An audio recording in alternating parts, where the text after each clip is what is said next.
Saya sedang bersenang-senang dengan malaikat di surga. Pendeta-pendeta tidak bisa lagi mengkomplain saya. Ya, pendeta masuk neraka. Karena di salib itu ada jin kafir.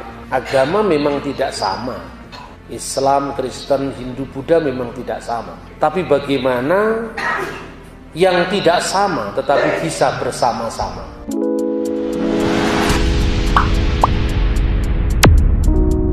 Shalom Bapak Ibu. Kita akan membaca firman Tuhan dari 1 Korintus pasal 8 ayat 4 sampai dengan ayat 6. Demikian firman Tuhan. Tentang hal makan daging persembahan berhala kita tahu tidak ada berhala di dunia ini dan tidak ada ilah lain daripada Allah yang esa. Sebab sungguh pun ada apa yang disebut ilah baik di surga maupun di bumi, dan memang benar ada banyak ilah dan banyak Tuhan yang demikian. Namun bagi kita hanya ada satu Allah saja, yaitu Bapa, yang daripadanya berasal segala sesuatu dan yang untuk Dia kita hidup, dan satu Tuhan saja, yaitu Yesus Kristus, yang olehnya segala sesuatu telah dijadikan dan yang karena Dia kita hidup. Amin. Bapak Bupati dan semua saudara-saudara, Pak pejabat pemerintah daerah yang saya hormati, dan saudara-saudara jemaat yang Tuhan kasih. Salah satu problematik di dalam hubungan antar umat beragama itu adalah kesalingpahaman satu agama dengan agama yang lain, dalam konteks bagaimana kita bisa bersama-sama sekalipun kita tidak sama. Banyak dalam dialog kita hanya seringkali menonjolkan persamaan, tetapi kita tidak berani berbicara tentang perbedaan. Agama memang tidak sama. Islam, Kristen, Hindu, Buddha memang tidak sama.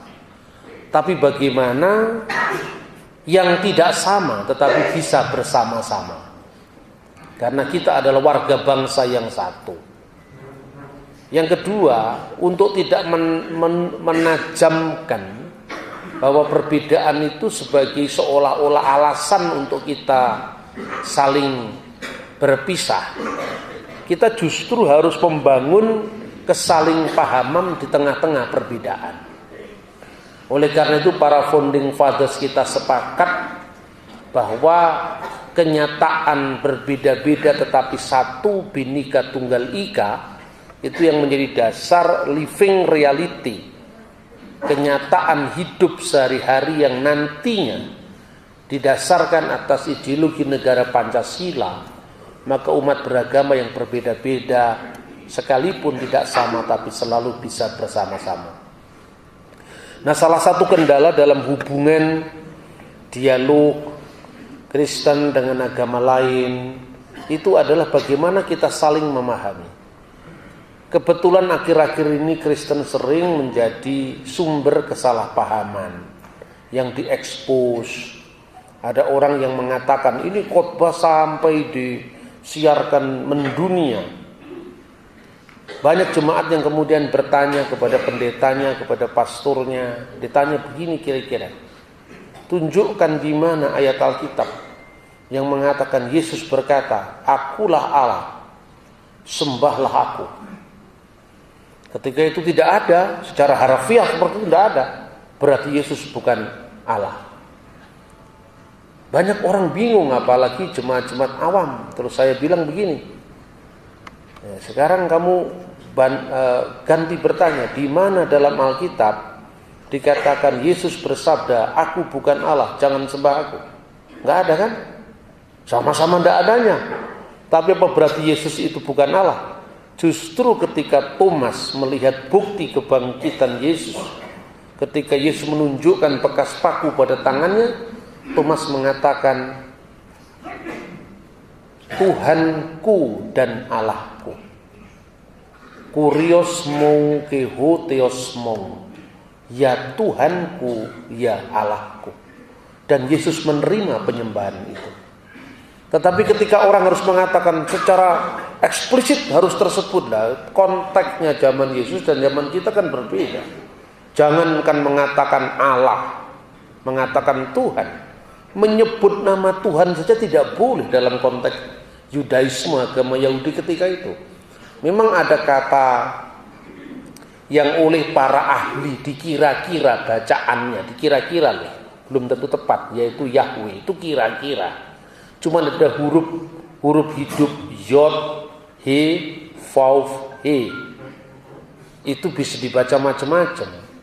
Ketika di dalam naskah Alkitab tertulis Yehuwi harus dibaca Elohim. Tapi ketika naskah Alkitab tertulis Yahuwah harus dibaca Adonai.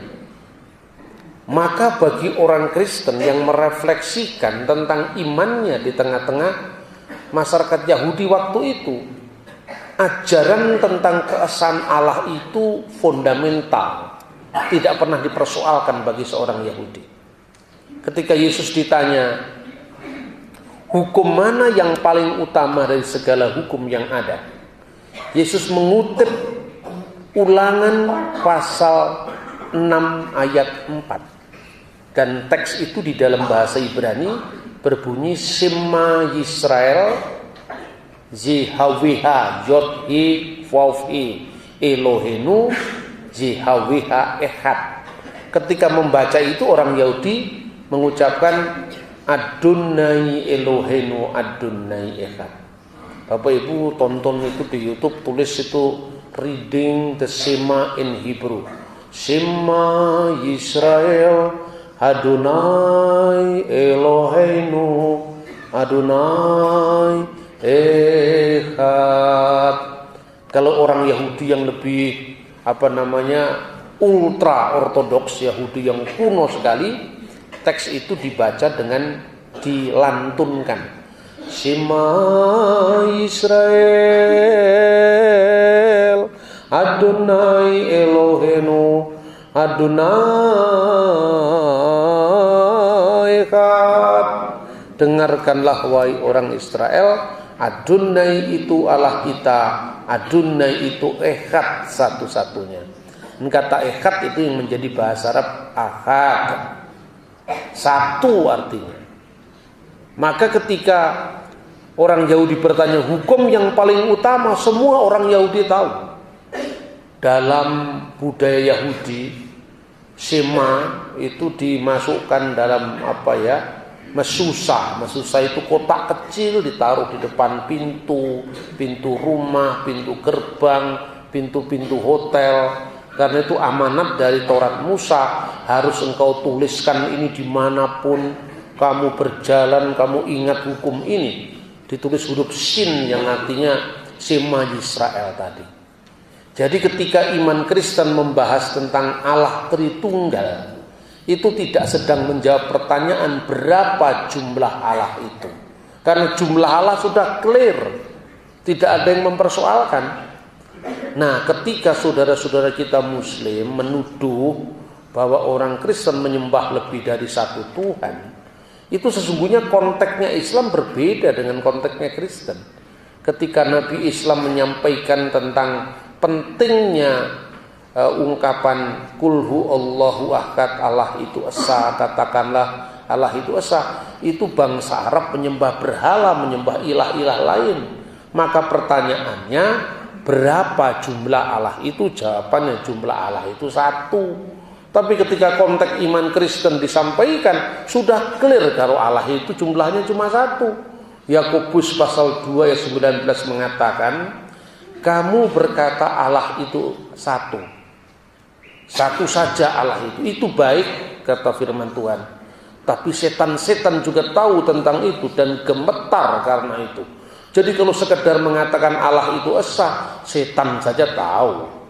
Tetapi tauhid tingkat Tuhan itu ya bagaimana misteri Allah itu diungkapkan. Nah, Tritunggal itu pengungkapan misteri ilahi, bukan sekedar jumlahnya Tuhan. Kalau jumlah Tuhan clear, maka hubungan Allah dengan firman-Nya yang dalam kata kiasan disebut anak Allah itu apa? Bukan Allah itu beranak secara fisik, seolah-olah Tuhan itu butuh istri. Itu kan agama primitif yang ngomong begitu.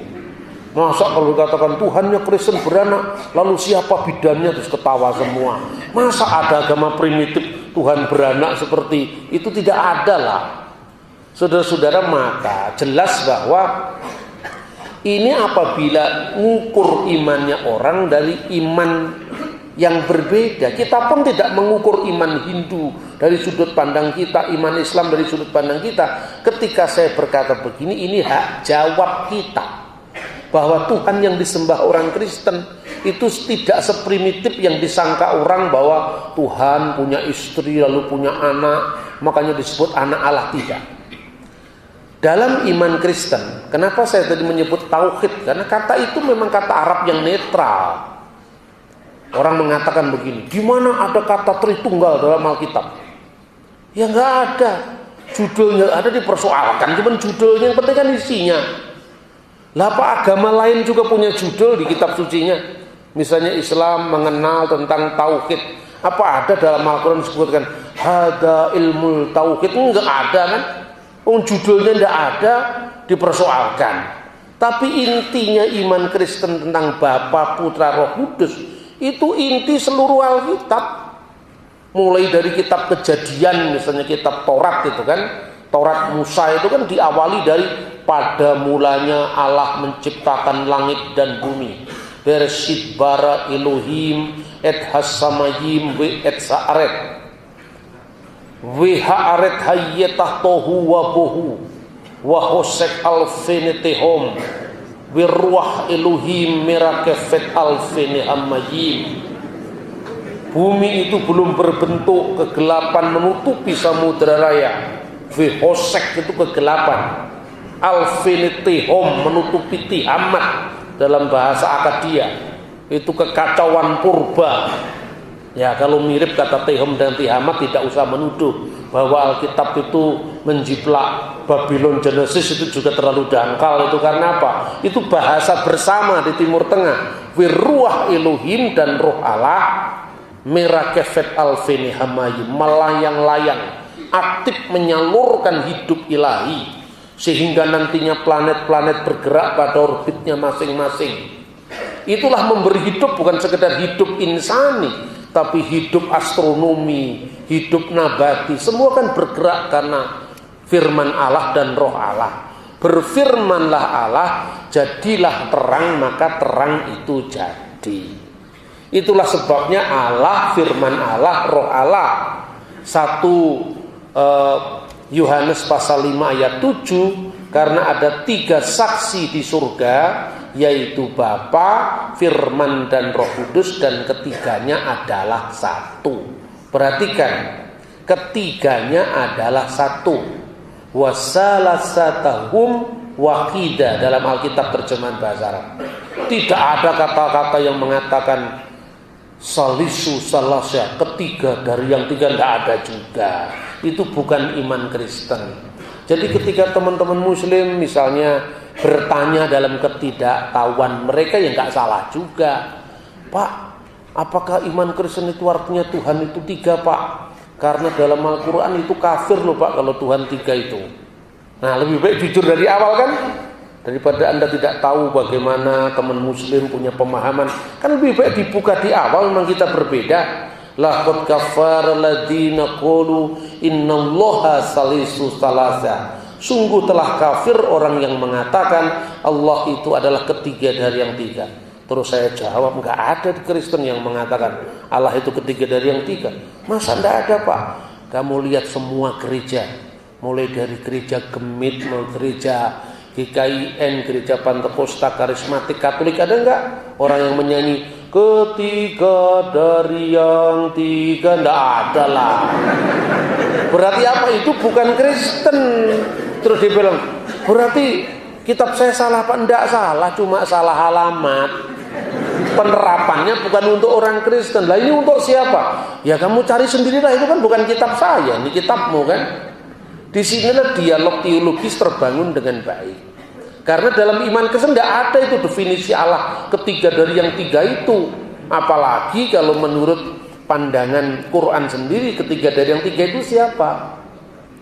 A'anta qulta linnasit tahiduni wa ummiya ilahaini min dunillah. Ini pertanyaan diberikan kepada Isa al-Masih. Apakah kamu berkata pada samamu manusia, jadikanlah saya Isa wa ummiya Maryam, ibuku Maryam, ilahaini min dunillah, menjadi dua ilah di samping Allah. Nah, Protestan jangan kesusu nuduh dulu. Jangan terkesan nuduh ini Katolik Pak, ini bukan gitu. Orang Katolik juga tidak ada yang berdoa demi nama Bapa dan Ibu dan anak juga tidak ada. Ini nggak ada hubungannya dengan Katolik juga. Kemungkinan yang diserang oleh Al-Quran itu adalah kepercayaan bidat Kristen yang waktu itu dihadapi oleh Islam. Namanya sekte Koliridianisme. Dan ini bukan ajaran gereja manapun juga. Juga bukan Katolik. Sekalipun orang Protestan tidak setuju dengan Mariologi gereja Katolik, silahkan. Tetapi harus kita tahu namanya juga Roma Katolik tidak pernah sampai ke Mekah, namanya Roma. Nah, inilah antara pembelajaran sejarah, dialog lintas iman atau ilmu agama-agama harus seiring supaya kita tidak salah paham. Kalau tidak salah paham, pahamnya kemudian salah. Yang sering terjadi seperti itu Bapak Ibu. Makanya saya bilang Trinitas itu tidak ada kaitannya dengan Tuhan itu tiga, tidak ada kaitannya. Ini tadi perjanjian lama. Maka jelas dikatakan dalam kitab Kejadian, Elohim, Ruah Elohim, Davar Elohim, firman Allah itu tidak lain dan tidak bukan adalah Elohim Echad, El Echad, Adonai Echad. Nah, di perjanjian baru, ketika Tuhan Yesus memberikan perintah baptisan, baptiskanlah mereka esto onomato patros kitu iu kitu agiu pneumatos. Perhatikan, esto onoma, demi nama, ini bentuk tunggal. Bukan esto onomati, demi nama-nama.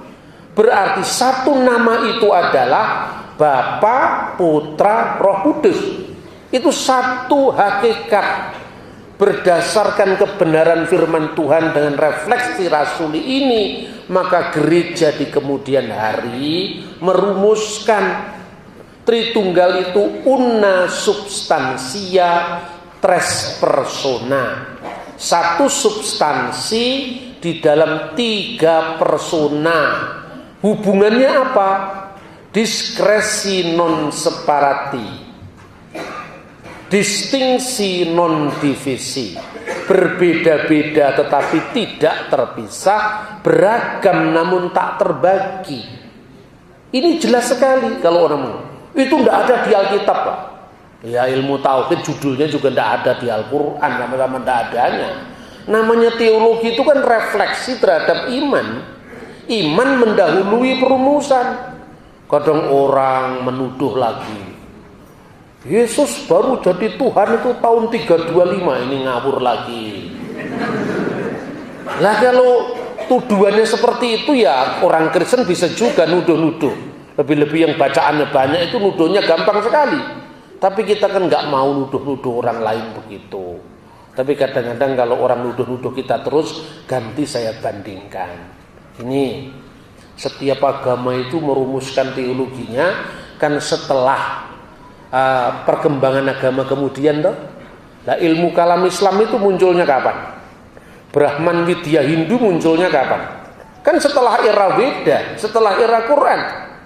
Imam Asy'ari, Imam Al-Maturidi, Imam Ibnu Hambal itu hidupnya abad 9. Sedangkan Nabi Islam Muhammad SAW itu abad ke-7, meninggal tahun 632. Yang rumuskan itu Allah itu Baho, Kidam, Qiyamuhu binafsihi, Mukhlafatul Hawadis, sampai dinyanyikan di masjid-masjid itu. Mukhlafatul Hawadisi, Qiyamuhu binafsihi, kan gitu kan? Nyanyiannya begitu. Allah itu Baho, Dia itu adalah Tuhan atau Allah yang sedia kala, tidak ada permulaannya. Kidam, Bako, kekal, tak berkesudahan, kidam bako, qiyamuhu binafsihi, berdiri sendiri. Itu dirumuskan kapan? Kan setelah eranya Asy'ari, rumusannya itu loh. Qiyamuhu binafsihi mukhalafatul lil hawadits. Itu kan setelah eranya Nabi Muhammad. Apa sebelum itu Tuhan tidak berdiri sendiri? Baru setelah ada rumusannya qiyamuhu binafsihi. Sejak saat itu Tuhan berdiri sendiri. Sebelumnya Tuhan bergantung dengan ciptaannya. Bukan qiyamuhu binafsihi, tapi qiyamuhu bi ghairihi. Kan ya tidak begitu. Lah rumusan ini kan meneguhkan apa yang sudah ada dalam kitab suci Al-Quran. Begitu juga Tritunggal itu meneguhkan apa yang sudah ada dalam Alkitab. Nah makanya minimlah komentar terhadap orang lain kalau kita tidak tahu, kan gitu kan. Diam itu emas kalau urusan begini. Tapi ketika iman Kristen disalahpahami, bicara itu emas karena memang kita disalahpahami, masa diam saja. Ini kan hak jawab, ini bukan soal kita mengintervensi agama lain. Sejak dulu saya katakan, dalam iman Kristen, kalau bisa dibandingkan ya, ini ada yang namanya Godhead of Jesus Christ. Keilahian, the Godhead, Yesus sebagai Allah. Yesus sebagai Allah ini tidak menunjuk kepada wujud inkarnasinya ke dunia. Yesus itu sepenuhnya Allah, sudah dikatakan. En arki in hologos, ke hologos in prostonteon, ke theos in hologos. Pada mulanya adalah firman. Kalau diterjemahkan di dalam Alkitab bahasa Arab, fil badi'il kanal kalimah wal kalimatu kana indallah wa kana kalimatullah. Pada mulanya adalah firman, firman itu bersama-sama dengan Allah, dan firman itu adalah Allah. Bapak Ibu klik di YouTube, tulis saja Reciting the Gospel in Arabic, Koptik Ortodok, nanti kan muncul. Fil badil kanal kalima wal kalimatu kana indallah wa kana kalimatullah. Hadza kana fil badin Allah kullu shay'in bihi kana wa bi ghairihi lam yakun shay'un mimma kan almastulillahi iman. Ini bukan Al-Quran yang saya baca, ini Alkitab. Nah, saya tidak ada urusannya dengan agama orang, ini saya ngomong Alkitab kok. Karena saya ini dari gereja Koptik Ortodok, ya saya baca menurut tata cara gereja saya. Tapi yang gemit nggak usah jadi Ortodok, biar aja tetap gemit. Itu kekayaan gereja itu loh. Cuman supaya kita tidak kagetan, gereja-gereja di Timur Tengah, Maronit di Libanon, Koptik di Mesir, Syriak Ortodok di Syria, Yunani Ortodok di Yerusalem dan sekitarnya. Kalau baca Alkitab ya memang seperti itu. Tadi kan dari Yahudi, Shema Israel, Adonai Elohenu, Adonai Echad. Terus orang Kristen di Timur Tengah, Min Mazamir, dari kitab Mazmur, liyabina Dawudin Nabi wa Malikut Tohir, barakatuhu alaina amin, haleluya. Ini Bapak Ibu pemandangan sehari-hari. Anda pergi ke Libanon, di mall-mall itu kalau pasca lagunya apa? Al-Masihu qamin bainil amwat wa wata'al mauta bil maut wa wahabal hayata lilladina fil kubur. Kristus telah bangkit di antara orang mati. Dengan kematiannya dia telah menginjak-injak maut dan memberikan hidup kekal bagi setiap orang yang ada di dalam kubur kematian. Maksudnya membangkitkan orang yang sudah meninggal nanti, karena dia yang pertama bangkit di antara orang mati. Itu berita Paskah. Baru kemudian dikutip PT Alkitab, li'annahu hakada kaballahul alam. Karena begitu besar kasih Allah akan isi dunia ini.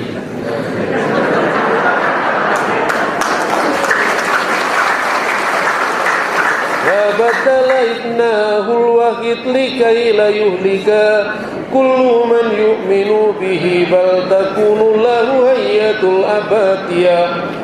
Sehingga dia telah memberikan putranya yang tunggal, supaya setiap orang yang percaya kepadanya tidak binasa, melainkan memperoleh hidup yang kekal.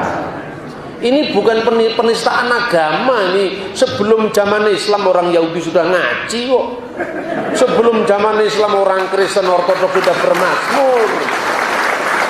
Nah saudara-saudara, lalu kita bagaimana menjelaskan iman kita ini dalam konteks kemajmuan masyarakat, tanpa kita harus malu mengakui iman kita di tengah-tengah orang lain, tanpa harus mencampur adukan iman kita di tengah orang lain. Kan begitu. Maka ada yang namanya keilahian Yesus itu menunjuk kepada siapa? Praeksistensi Yesus sebelum dia menjadi manusia. Firman itu bersama-sama dengan Allah, dan firman itu Allah. Tidak ada itu firman suatu Allah, huruf kecil itu tidak ada, kecuali orang saksi Yehova. Terus saya tanya, kalau firman itu suatu Allah, terus Allah jumlahnya berapa? Satu Pak, katanya ada Allah dan ada suatu Allah. Kan dua berarti. Terus ada Allah huruf kecil, Allah huruf besar. Ini bukan ajaran gereja, bukan ajaran Alkitab. Ini ajaran Neoplatonisme. Ini bukan ajaran Alkitab. Sekarang ini kita kagetan. Ada yang mengajar Allah huruf kecil, Allah huruf besar. Ini ajaran dari mana ini? Tidak ada ajaran yang mengatakan Yesus itu Allah kecil, itu tidak ada. Makanya kalau Bapak Ibu membaca pengakuan iman panjang, di situ kan ada the Godhead of Jesus Christ. Itu menunjuk kepada siapa? Yesus sebagai firman. Pertama kan gini, aku percaya akan satu Allah, Bapa yang maha kuasa, Khalik langit dan bumi, segala sesuatu yang kelihatan dan yang tidak kelihatan. Yang kedua baru aku percaya akan satu Tuhan. Jadi one God, God the Father, and one Lord, our Lord Jesus Christ. Persis dengan ayat ini tadi. Jadi pengakuan iman itu bukan dibikin-bikin sekedarnya. Itu memang perkembangan sejarah dari generasi ke generasi. Jadi tidak betul kalau Tritunggal itu baru muncul tahun 325. 325 itu adalah perumusan ketika gereja menghadapi bidat Arius. Sama dengan umat Islam ketika merumuskan Al-Quran itu tidak diciptakan. Man qala innal Quran makhluk fahuwa kafir. Barang siapa yang mengatakan Al-Quran diciptakan maka dia adalah kafir. Itu menghadapi Mu'tazilah. Begitu juga gereja mengatakan, dan aku percayakan satu Tuhan, Yesus Kristus, anak Allah yang tunggal, yang lahir dari Bapa.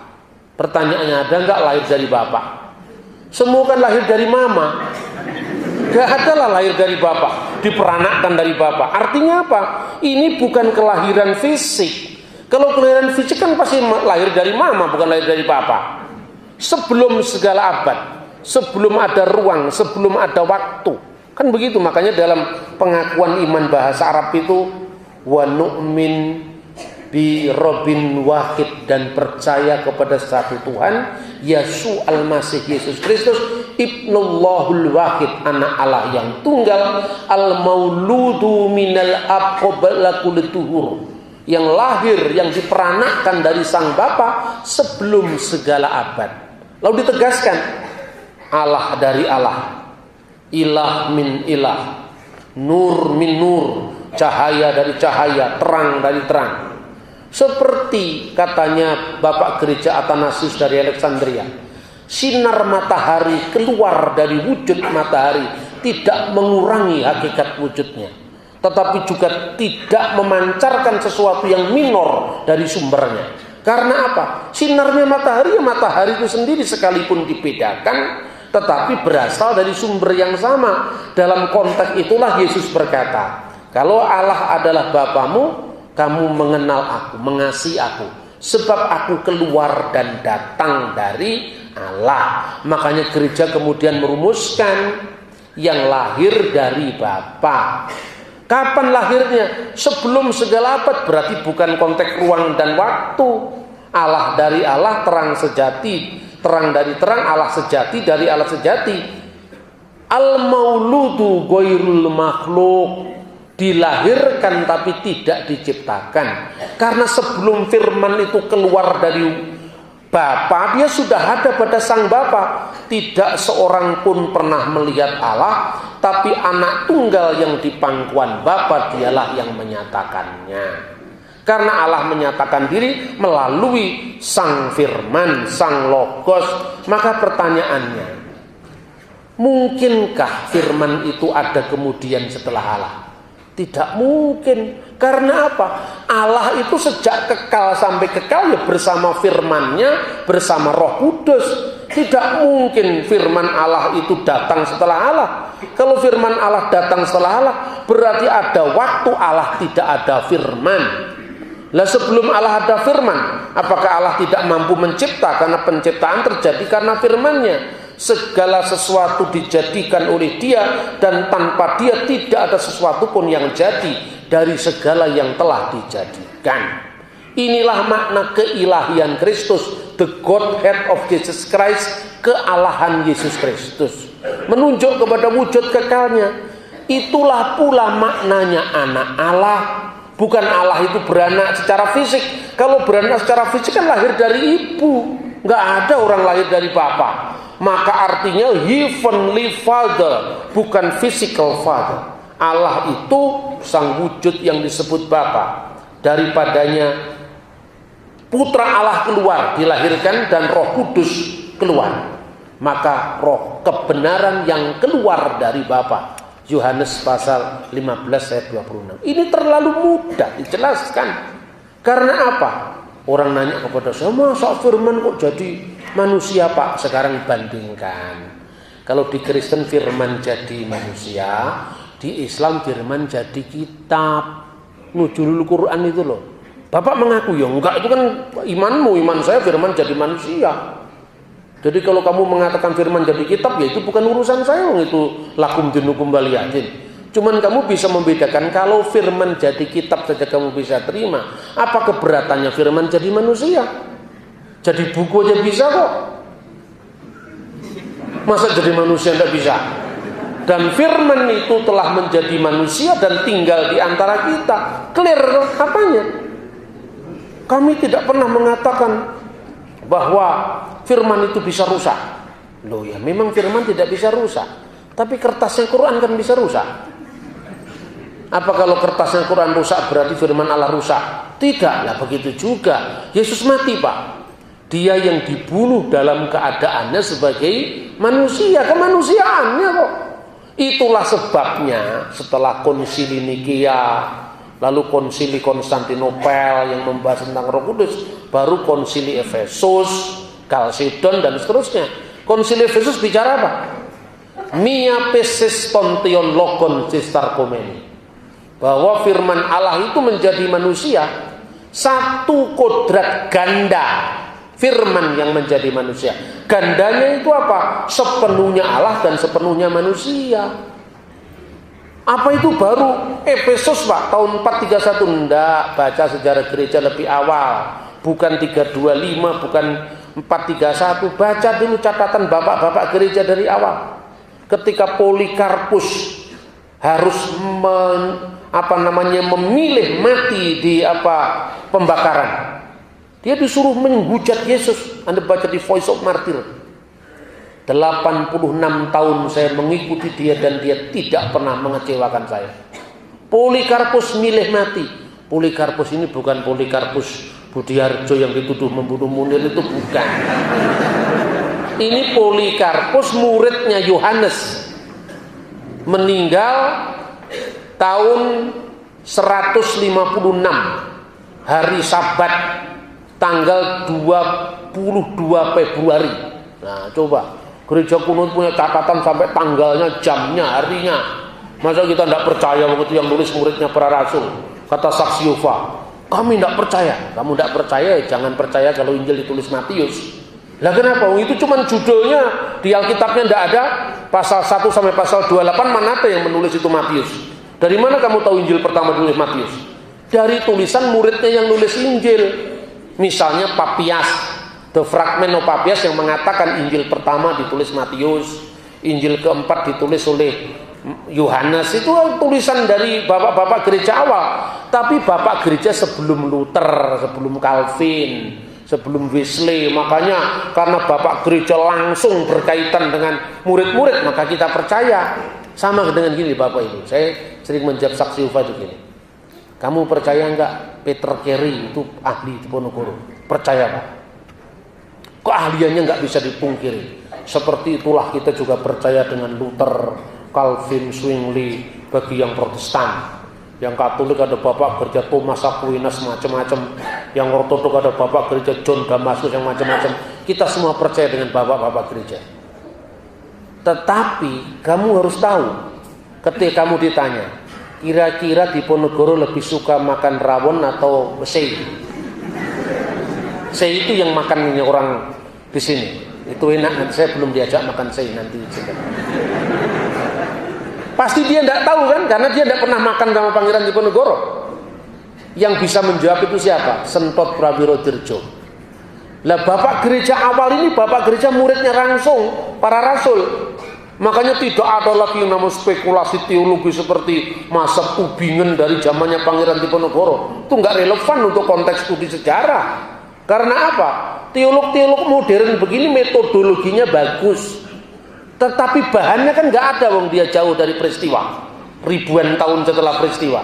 Inilah pentingnya kita belajar sejarah bapak-bapak apostolik. Nah di situ ditulis dia lebih baik mati. Ketika Polikarpus mati, dia memuja Allah Tritunggal. Bukan Tritunggal dalam ritus sudah hidup di akhir abad pertama. Belum lagi bahwa Kristus yang sepenuhnya Allah sepenuhnya manusia. Ini sudah ada dalam surat-surat Ignatius yang meninggal tahun 107. 20 Desember tahun 107 dia meninggal. Di Roma dicapik-capik dengan singa. Dia mengatakan Kristus adalah tabib kita. Yang pertama terpikirkan, kedua tak terpikirkan. Ek Maria ke ek Theos. Yang pertama keluar dari Maria, yang kedua keluar dari Allah. Yang pertama terpahami, kedua tak terpahami. Tapi keduanya adalah satu, antropoteo, manusia Allah, Allah manusia. Ini tahun 107, jauh sebelum konsili Nikea. Makanya gara-gara kita ini tidak paham sejarah gereja dari awal, dari 12 rasul, 70 murid dari muridnya para rasul.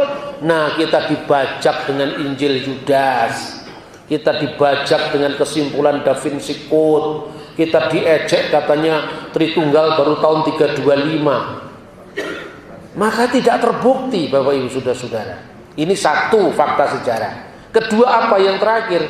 Bahasa teologis. Karena bahasa teologis kita selama ini mungkin tidak nyambung. Makanya ya, kalau orang karena pindah agama karena kesadarannya, yaitu hak asasi manusia. Tapi jangan ada dusta di antara kita. Kalau di daerah Kristen kita ngomong toleransi, ya toh? Tapi di Aceh kenapa gereja tidak boleh berdiri? Itu tidak jujur. Kalau di daerah Manado kita boleh, orang welcome, katong torang semua bas saudara. Tetapi kenapa kalau orang buka warung RW kemudian mereka keberatan, ini tanah air siapa? Kan begitu saudara-saudara. Artinya apa? Bhinneka Tunggal Ika, kebenekaan kita itu harus imbang antara ketunggalan dan kebenekaan. Tidak ada Indonesia tanpa orang Flores, tidak ada Indonesia tanpa orang Timor, tidak ada Indonesia tanpa orang Jawa. Keindonesiaan kita tidak menghilangkan kejawaan kita, ketionghoaan kita, keminahasaan kita. Tetapi di atas dasar ketimoran, di atas dasar kesumbaan, di atas dasar kefloresan, di atas landasan kejawaan, itu berdiri Indonesia yang tunggal ika. Sebab kalau hanya tunggal ika yang kita lakukan, nanti akan mengalami seperti Imperium Romanum Sacrum. 2000 tahun Imperium Roma itu berdiri kokoh, tapi seolah-olah kalau Anda orang Jerman, Anda tidak boleh ngaku kejermanan Anda. Kalau Anda orang Hongaria, seolah-olah karena kita sudah Roma tidak berlaku Hongaria. Itu yang terjadi. Begitu Imperium Romanum itu runtuh, orang tidak lagi mendefinisikan diri saya Jerman, saya Perancis, saya Belanda, semua hilang, ditelan oleh ketunggalan kita, ditelan oleh keunitasan Roma. Akibatnya apa? Orang jadi sakit ingatan terhadap masa lalunya. Maka Hitler mengatakan apa? Jerman uber alas, tidak ada bangsa yang setinggi Jerman. Karena sakit tadi itu, sakit jiwa tadi, membunuh orang Yahudi pada tahun 40-an dengan gerakan Nazi. Indonesia tidak boleh mengulang sejarah itu. Karena tidak ada Indonesia tanpa penghormatan atas ketimoran kita, tanpa penghormatan atas kejawaan kita. Saya menjadi Jawa begini, bukan pilihan saya. Tidak tahu di darah saya itu ada Jawanya, ada suku apa, saya nggak tahu. Karena biasanya orang Jawa tidak punya marga, sehingga kita tidak sulit melacak. Tapi kalau keluarga saya masih bisa dilacak 15 generasi bisa. Keluarga saya, ya, hanya orang-orang yang berasal dari terahnya priyayi atau santri yang bisa dilacak, tapi orang abangan tidak bisa. Artinya apa? Artinya bahwa keindonesiaan itu tidak bisa tenggelam karena ketunggalannya. Juga tidak bisa kalau semakin kita ini Bhinneka Tunggal Ika, tidak ada kesatuan, pecah-pecah negara ini, berantakan negara ini. Tapi kalau ketunggalan tidak ada kebinekaan, menjadi sistem otoriter, monolisme yang tidak bagus untuk kebangsaan kita. Kekristenan kita juga tidak hilang karena keindonesiaan kita. Keislaman kita juga tidak hilang karena keindonesiaan kita. Maka dalam konteks ruang privat kekristenan inilah saya berbicara tentang Allah Tritunggal. Saudara-saudara Hindu dalam ruang privat kehinduan mereka bicara tentang Brahman Widya. Seorang Muslim dalam ruang privat keislaman mereka bicara tentang ilmu tauhid. Bahkan masing-masing orang boleh memuji diri dong. Boleh. Kalau saya mengatakan istri saya Bu Safa, ini yang paling cantik di seluruh muka bumi di bawah kolong langit, saya juga tidak melanggar hukum. Ya toh? Di bawah kolong langit ini tidak ada wanita secantik istriku. Tidak melanggar hukum. Begitu juga ketika Anda seorang Muslim dalam ruang privat Anda mengatakan Al-Islam ya'lu wa la yu'la ilaih. Islam itu tinggi dan tidak ada yang lebih tinggi daripada Islam. Anda tidak salah. Tapi kalau Anda teriak ke jalan-jalan dan mengatakan siapa yang tidak mengakui agama saya, Anda ini musuhnya Tuhan, Anda kafir, itu tidak boleh. Karena itu ruang privat tidak dibawa ke ruang publik. Sama dengan saya mengatakan, saya bawa parang. Your attention please. Siapa yang tidak mengakui bahwa istri saya adalah istri terakhir bagi saya, maka saya bacok kali ini tidak bisa. Orang lain kan punya akhir masing-masing. Saya naik pesawat Garuda, habis itu ada orang naik pesawat Lion, yang terakhir bagi dia Lion, bagi saya Garuda. Tapi tidak boleh klaim akhir, klaim penutup. Untuk privat boleh, tapi untuk keluar tidak boleh, karena itu komitmen kebangsaan kita. Bagi orang Kristen, toleransi tidak harus berarti karena kita toleransi maka Yohanes 14 ayat 6 tidak relevan lagi. Itu toleransi, ada dusta di antara kita. Akulah jalan dan kebenaran dan hidup, tidak seorang pun yang sampai kepada Bapa kalau tidak melalui aku. Itu mirip dengan tadi Al-Islam ya'lu wa la yu'la ilai. Itu mirip dengan statement bahwa sanatana dharma yang tertinggi adalah Hinduisme. Ekam satripah bahuda wadati dan seterusnya. Bagi orang Islam, inna dina indalail Islam. Maka toleransi itu jangan ada dusta di antara kita. Kita jujur mengatakan toleransi itu bukan kita ini harus menyamakan perbedaan. Itu munafik. Toleransi itu dewasa mengakui perbedaan. Toleransi itu bicara tentang hak kita, tapi tanpa melupakan kewajiban kita sebagai warga negara. maka orang timur tetap menjadi timur, semakin berakar pada ketimurannya. Orang Jawa semakin Jawa, semakin berakar pada kejawaannya. Tapi Jawa tidak hidup sendiri di negeri tercinta ini. Timur tidak hidup sendiri di negeri tercinta ini.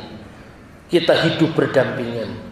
Makanya karena kita ini hidup sebagai tetanggaan, wajar dong ketika saya disalahpahami, saya menjawab. Saya pernah mengutip seorang bapak gereja dari gereja Syria Timur. Namanya adalah Timotius Al-Awal. Bapak gereja tidak populer Pak. Ya memang ini gereja dari tanah Arab maka nggak populer.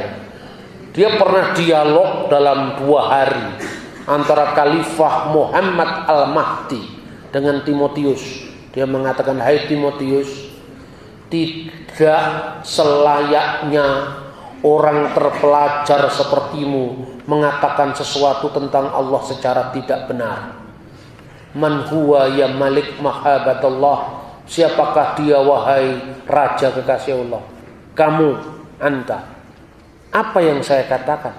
Bukankah kamu mengatakan Allah itu telah mengambil anak, atau Allah itu telah beranak karena dia mengawini seorang perempuan yang namanya Maryam?